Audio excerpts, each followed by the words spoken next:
podcast where our goal is to empower, educate, and elevate. For those of you that do not know me, my name is Portia. So let's get right into it today. First things first, as far as this week, I want to say rest in peace to Anthony Johnson. He was Ezell on Friday. I think that's how you say it, on Friday. He was a comedian, actor. He was pronounced dead, age 55, I believe, 55 or 56. Another person basically gone too soon. They have now given out reports as to, the reason or cause of his death. I'm sure that will come out shortly. But I just want to say rest in peace, and prayers go out to his family. But let's get into it today. I want to get into it because there has been a lot of craziness. It's crazy, but not surprising. Definitely not surprising. The Haitian immigrants down by the Texas border. I'm sure a lot of you guys have seen the foolery. Now there's thousands and thousands of Haitians trying to seek refuge, right? And they're actually coming in through the border, like the Texas border. A lot of people are wondering, like, okay, based off of where Haiti is actually located, why they're going through the Texas border instead of going through like Florida. So I looked at some research because I was curious as well, because there are thousands of them down there trying to seek asylum. And basically what they're saying is that there were already Haitians in Central America. There were already Haitians in Central America, and a lot of them migrated to Central America, like Brazil, Chile, and even Ecuador. They migrated there after the 2010 Haitian earthquake. And during that time, it was that they were going to be given jobs, they were going to be given jobs. I know there was a 2014, some type of 2014 Olympics. And then in Rio de Janeiro, there was a 2016 Olympics. So it was the World Cup, I think, in 2014. And there was the actual Olympics in 2016. And because of those Olympics, obviously, those things create jobs. So in 2010, the earthquake happened. A lot of Haitians and their family migrated there for jobs, for jobs.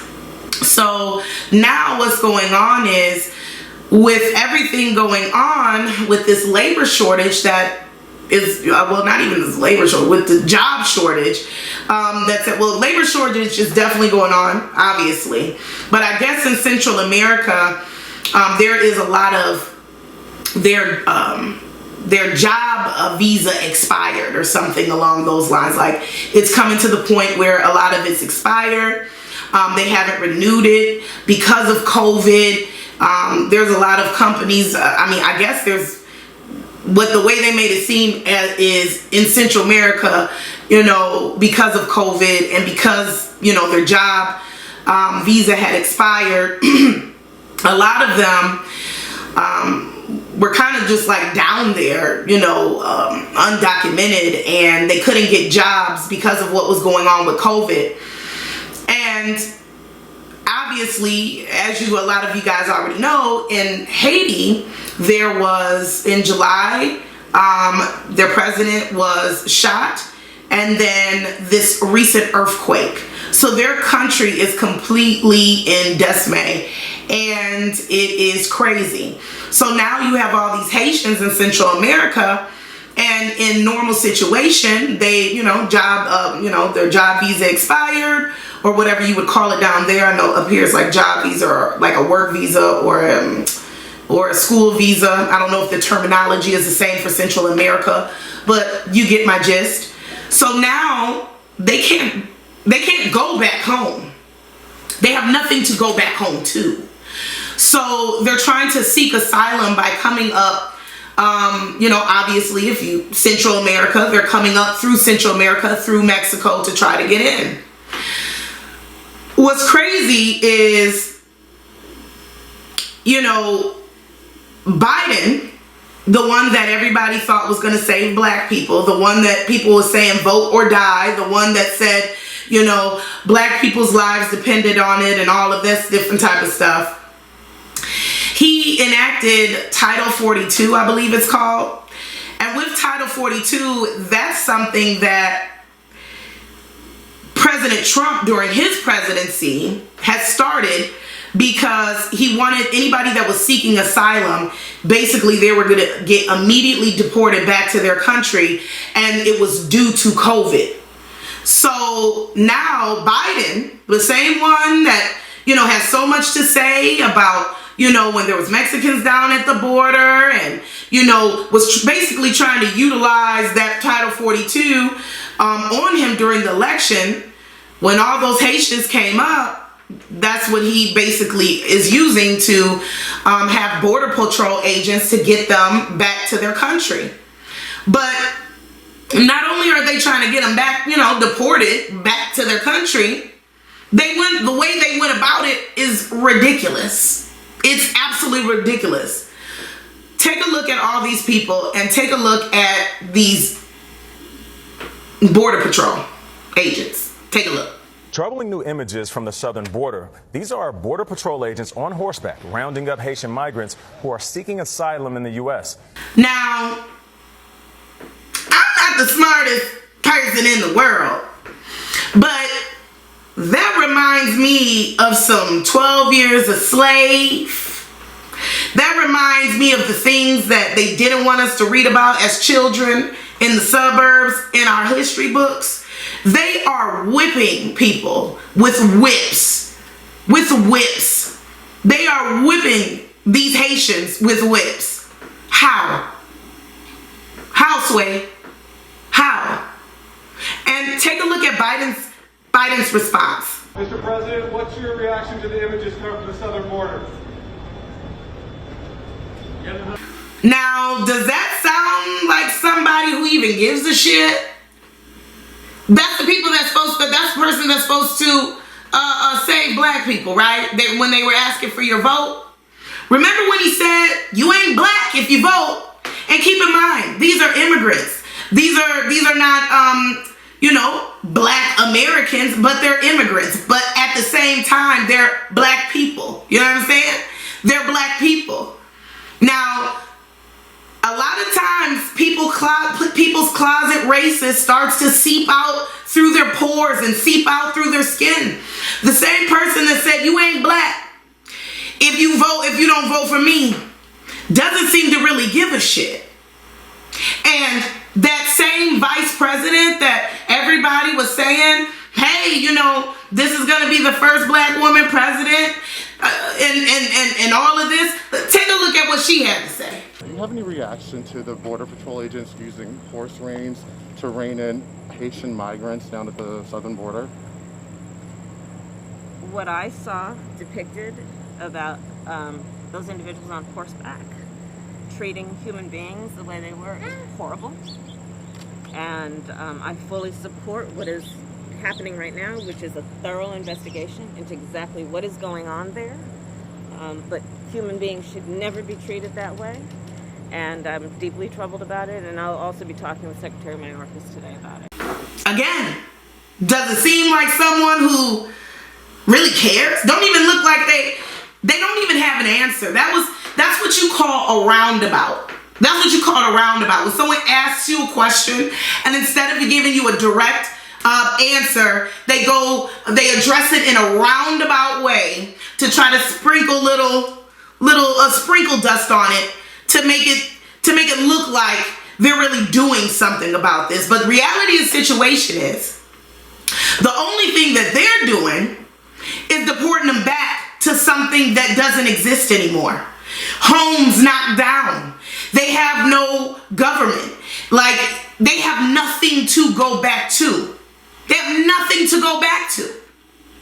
Meanwhile, when they decided to have all of the soldiers, United States soldiers, come back to America and not fight that 20-year war in Afghanistan, and the Taliban took over, they were fine. They're bringing those immigrants over here, no problem.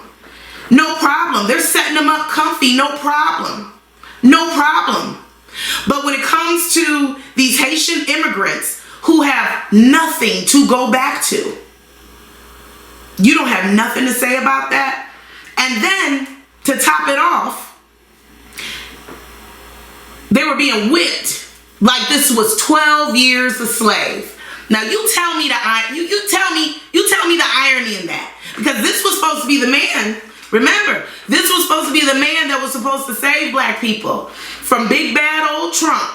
But he utilized Title 42, the same thing that he criticized Trump about during the presidential election, and said, hey, you got, Mexican immigrants, you got their children's in cages, they're being treated horribly. They're not over here. Trump was building this whole wall, all this other stuff. He utilized that as basically one of the big points on his campaign.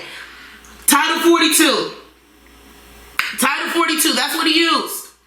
And now he's using Title 42 to send those black people back to a country that does not exist, but extending his hand to Afghan immigrants. The way I look at it is, I'm not trying to say who deserves to be in America or who does not deserve to be in America.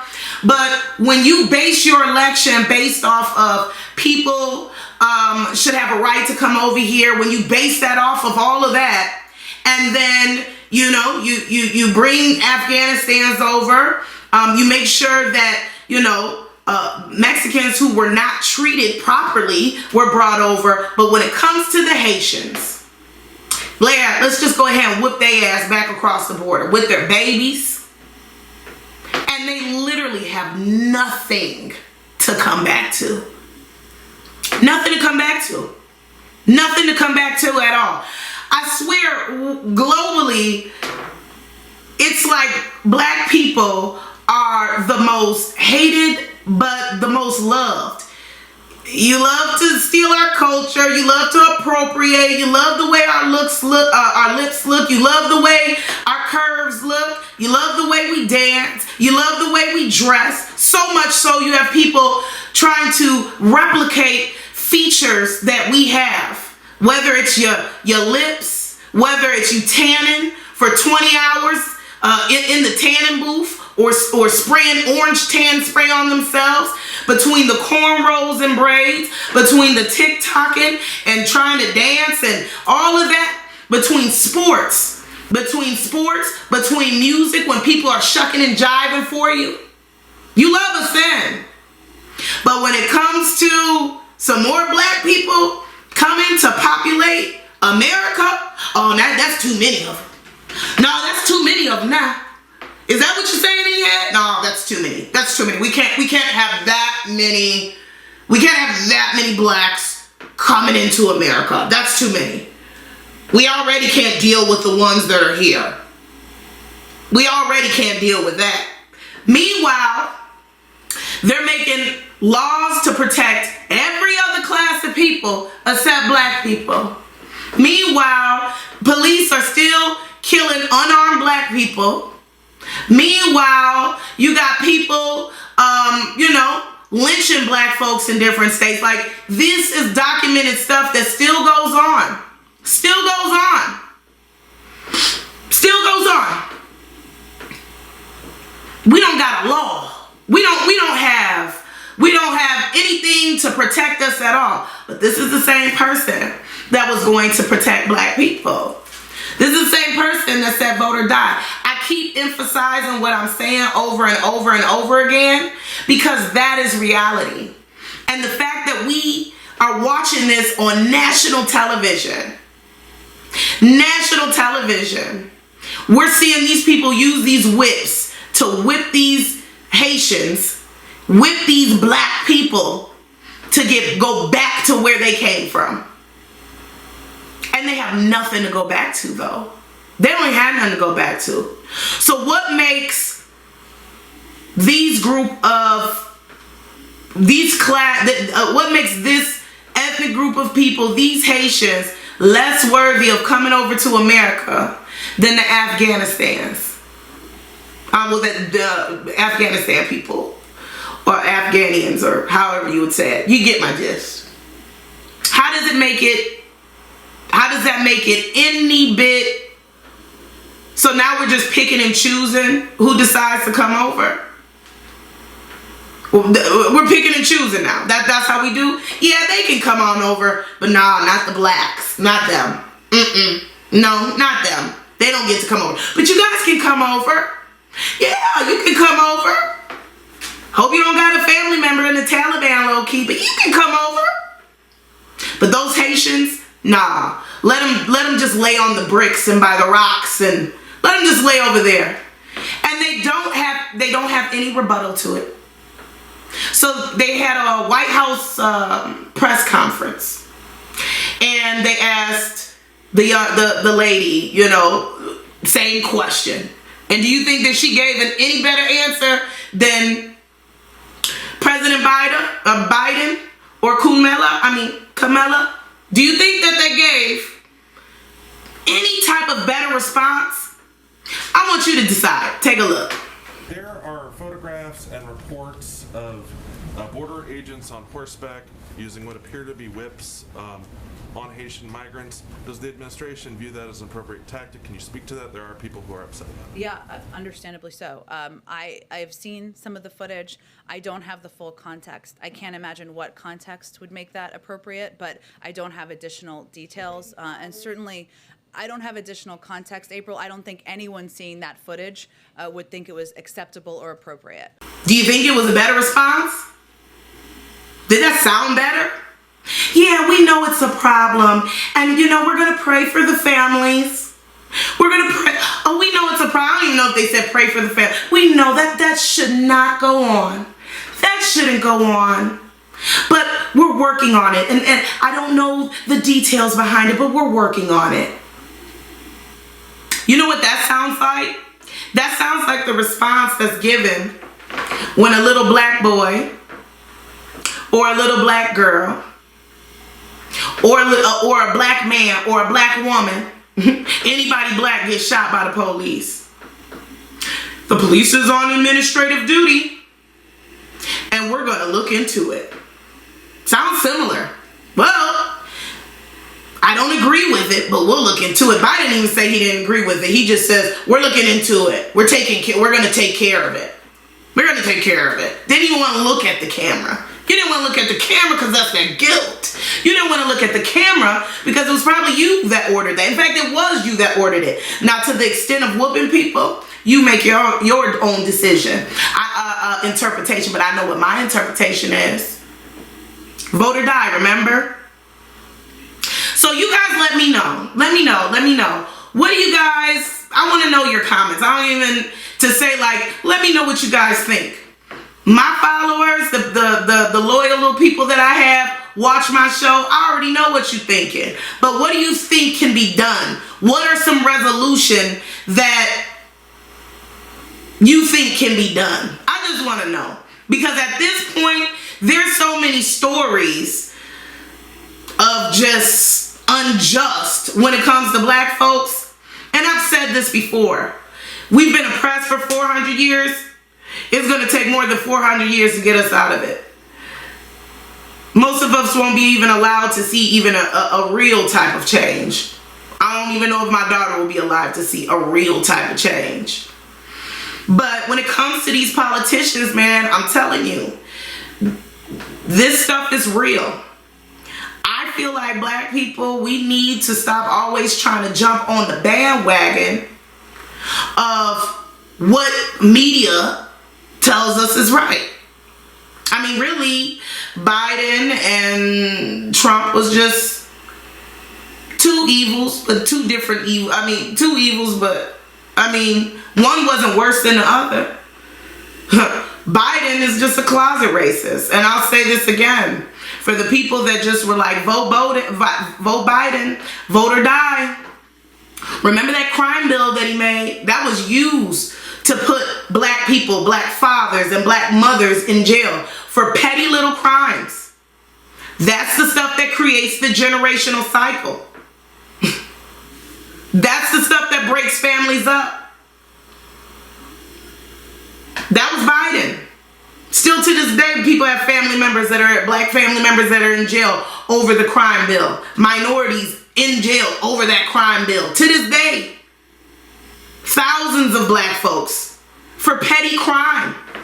The stuff that little Billy and Jonathan would have been able to just get some community service and get their charges erased for. See, the system was never designed for us to win. They want us to win when it's okay, that they think it's okay for, oh, we'll let you win this time. But we'll let you win as it relates to rap music, yeah. Keep singing about those, keep rapping about those Mollies and Percocets, yeah. Keep rapping about it. It's all a cycle. It's all a cycle. No, which one is not, it don't matter.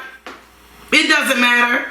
And I know that there's a lot of black people that utilize their right to vote because, you know, when you think about the fact that there was a time that we couldn't even vote, and I get that.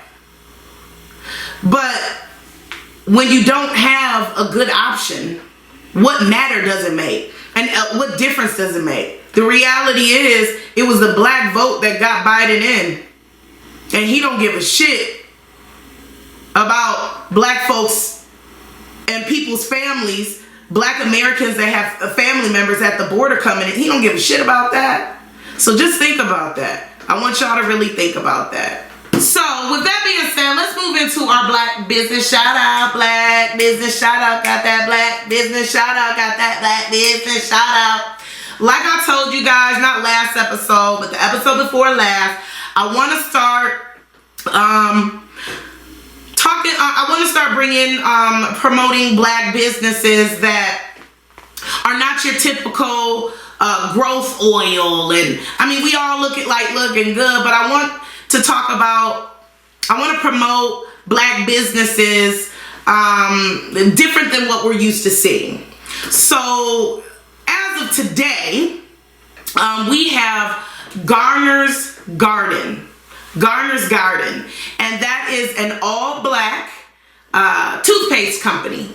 It's an all-black toothpaste company. Never tried it, but I seen it and I thought that would be dope to promote. I know before we did the cell phone, Figure cell phone, and we also did the black-owned laundry detergent. So this is a black-owned toothpaste. It has almost 5 stars, like 4.5 stars. Okay, so go check it out. I'll definitely make sure to put that in the description link below. Go check it out. Black-owned toothpaste. Black-owned toothpaste. And if you guys know of any, other black-owned products other than the ones that we're typically used to seeing, definitely hit me up in my email and give me your suggestion. If you have a black-owned business personally, I don't care if it's, it's not, your non-typical, a black-owned business product.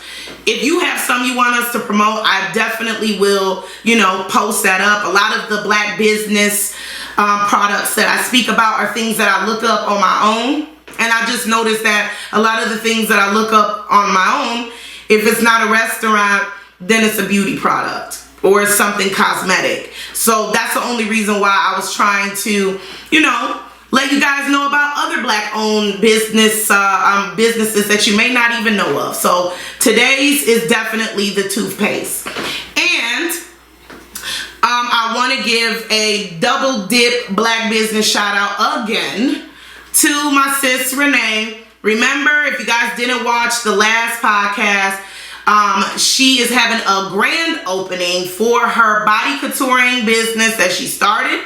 It's in Chicago. I have the address and that information also in the description link below. But the grand opening is September 25th, which is this Saturday, y'all. This Saturday at 7 o'clock. Come in there. You know, listen to, her give her expertise on how body contouring actually works, as well as start making your appointments on body contouring. She has other services as well, as far as teeth whitening and things of that nature. So take a look and schedule your appointments. Come on down, bring your friends and your family to her grand opening. She worked really hard, and this is going to be something big. So definitely take a look at that. So with that being said, y'all, like I always say, go beyond the limit of the sky. Peace and blessings always.